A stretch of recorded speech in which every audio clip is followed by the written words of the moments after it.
wabarakatuh. Teman-teman, saat ini saya berada di depan dari pohon raksasa ya. Jadi menurut dari catatan Belanda, pohon ini sudah tercatat begitu dari tahun 1866 Masehi.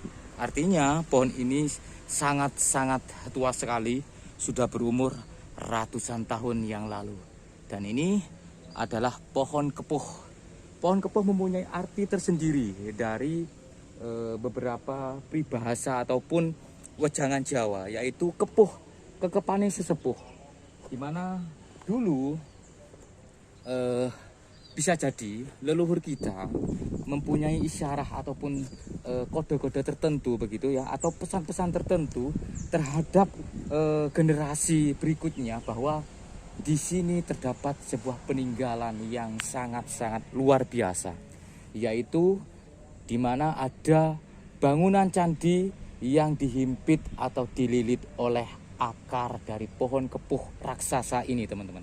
Bisa dilihat di dalam dari pohon kepuh ini terdapat bangunan dengan material utama batu bata merah kuno, yaitu berupa bangunan candi berbentuk bujur sangkar yang mempunyai ciri khas tertentu begitu. Ada kemiripan dengan candi Jabung yang ada di Probolinggo, dan inilah merupakan peninggalan dari raja yang menyatukan Nusantara tentunya, yang menjadi wangsa pertama yang ada di Jawa Timur, yaitu Wangsa Isyana. Iya, itulah yang dimaksud dengan Raja Mpu Sendok dari Mataram kuno, saudaraku. Ini merupakan bangunan yang menjadi cikal bakal adanya nama Nganjuk, karena di sini dulu pernah ditemukan prasasti yang bernama Prasasti Anjuk Ladang. Tertera angka tahun 859 Saka atau 937 Masehi, yang pada waktu itu merupakan wilayah yang dikuasai oleh Mpu Sendok bernama Anjuk Ladang. Sehingga dari nama tersebutlah terlahir nama Nganjuk, yang setiap tahunnya menjadi hari jadi Nganjuk di tanggal 10 April, saudaraku. Dan bangunan yang ada di depan kita ini merupakan bangunan megah, yaitu yang bernama Srijaya Amerta. Nah, seperti ini, saudaraku.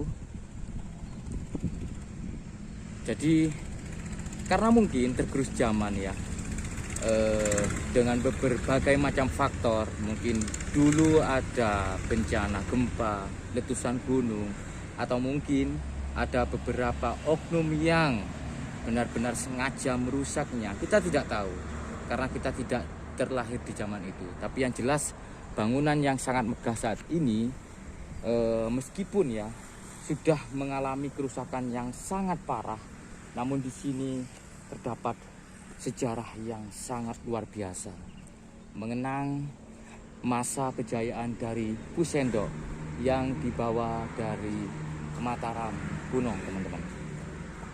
Nah, karena tempat ini ataupun bangunan ini rawan sekali dengan runtuh begitu ya. Beberapa material sudah ada yang runtuh ke bawah, sehingga dari BPK wilayah 11 memberikan sebuah larangan untuk para pengunjung dilarang naik ke bangunan ini, teman-teman. Tinggi dari bangunan ini mencapai 66 mdpl. Sangat tinggi sekali, saudaraku, dan ini sudah tertinggal dari kaki candi dan tubuh candi. Kalau kita coba memutar seperti ini, saudaraku, kita bisa membayangkan bagaimana di zaman itu orang-orang istana ya, atau dari orang-orang yang diistimewakan begitu ya, naik ke candi ini dan melakukan ritual-ritual tertentu tentunya. Nah, seperti ini, saudaraku. Ini adalah Candi Lor yang berada di Desa Candirejo, Kecamatan Loceret, Kabupaten Nganjuk. Sangat luar biasa ya. tingginya ini 66 mdpl ya, meter di atas permukaan laut. Sangat tinggi sekali. Dan ini bukan merupakan bangunan yang sudah utuh ya, tapi ini merupakan bangunan yang tinggal kaki candi dan tubuh candi begitu. Andaikan gitu ya, candi ini ya masih utuh, maka kita akan bisa melihat lebih tinggi dari yang ada di depan kita saat ini. Nah, seperti ini saudaraku, ada semacam beberapa material-material yang sudah aus, yang sudah rusak begitu ya. Karena memang itu tadi, mungkin dulu ada gempa bumi, ada bencana letusan gunung ya, sehingga candi ini sudah sangat rusak parah. Nah teman-teman, ada cerita yang menarik. Di belakang layar saya sempat ngobrol begitu dengan juru pelihara ya, Kang Puji. Beliau pernah barusan bercerita bahwa di tahun 2010 di sini terdapat suatu hal yang istilahnya sangat tidak patut dicontoh di depan dari candi ini, teman-teman. Menurut dari Kang Puji selaku juru pelihara Candi Lor ini, dulu terdapat arca yang bernama Arca Siwa Maharaja. Keberadaannya saya tidak tahu pasti, tapi berada di area candi ya, berada di area candi. Dan di tahun 2010 hilang, saudaraku, hilang. Ini sesuatu yang istilahnya, saya rasa sangat tidak mungkin orang luar negeri datang ke sini terus mencuri arca ini. Sangat mungkin sekali yang mencuri dari Arca Siwa Maharaja itu adalah orang Indonesia sendiri, saudara. Jadi kejadiannya itu di malam hari katanya, sekitar sesudah dari jam 11 itu malam, katanya itu Kang Puji selaku juru pelihara di waktu itu pulang gitu. Besok paginya ternyata arca itu sudah hilang, saudaraku. Mungkin di daerah sini ya, kalau melihat dari beberapa artefak yang ada di depan kita, ini semacam terkumpul di sini, saudaraku. Ada beberapa motif batu dengan lapik ataupun dengan beberapa pola-pola tertentu begitu ya. Bahkan di sini kami mendapatkan yoni yang meskipun sangat miris karena yoni ini sudah tidak kita dapati dalam keadaan utuh, saudaraku. Nah, sangat jelas sekali bahwa di sini ada tempat lingganya ya. Dan yoninya tidak begitu besar sebetulnya, hanya kisaran ukuran 50 cm ya. Dan di sini kami mendapati beberapa pola-pola batu yang ada lubang begitu ya di bagian sudut sini. Apakah ini merupakan gawang pintu yang mungkin di tempat ini dulu terdapat ruang begitu, ataupun bangunan mempunyai ruang ya. Nah, seperti ini keadaannya.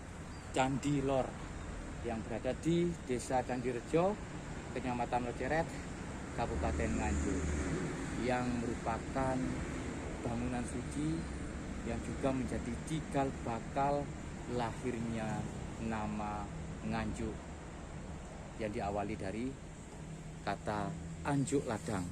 Kita coba memutar, saudaraku. Nah, ini ada papan nama ya. Saya coba lihat di sini. Ada papan nama. Ini namanya Abdi Dalem Kinasih Pusendok Eyang Kerto.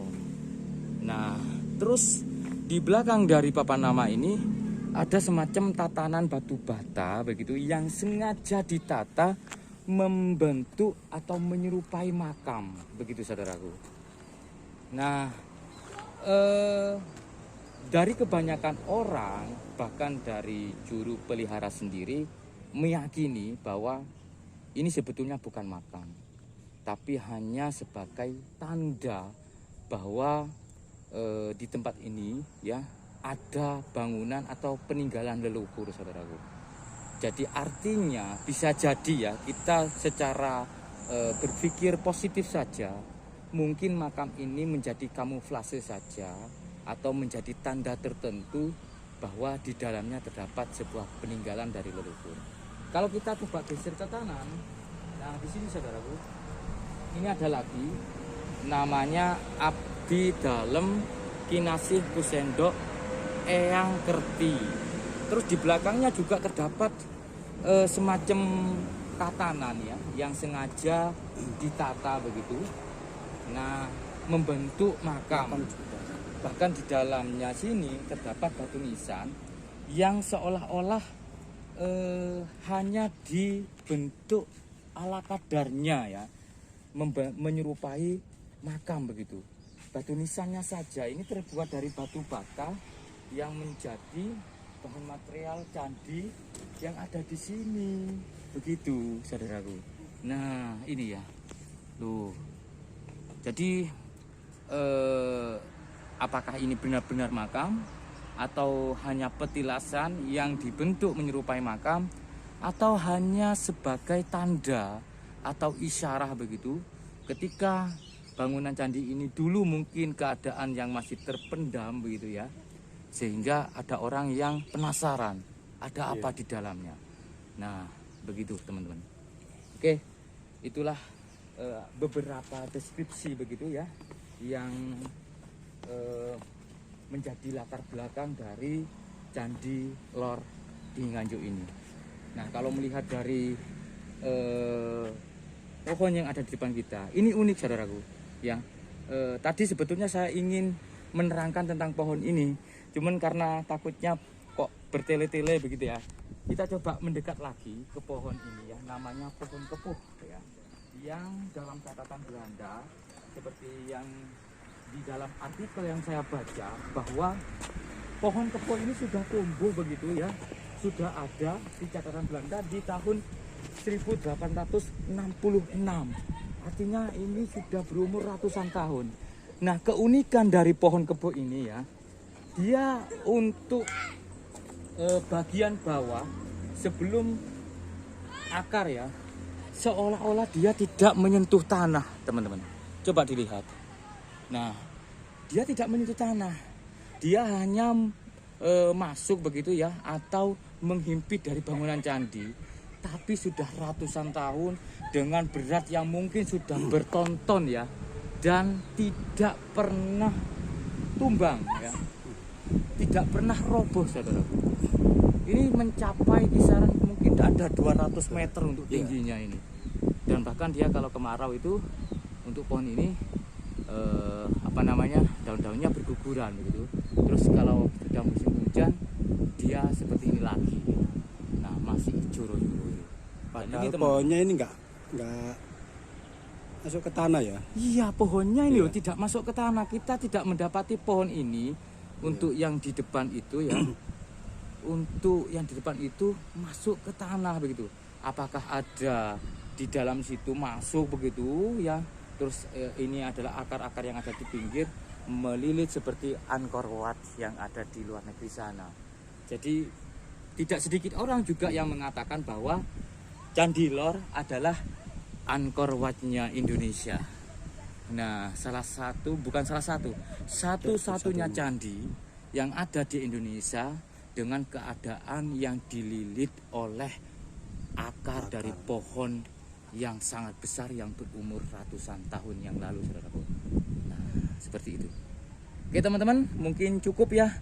Semoga bermanfaat, dan kalian kalau ingin datang ke Candi Lor, cukup nanti searching di Google Maps Candi Lor Nganjuk. Nah, semoga bermanfaat dan salam budaya Nusantara. Tinggalkan perselisihan, sambung persaudaraan. Wassalamualaikum warahmatullahi wabarakatuh. Rahayu.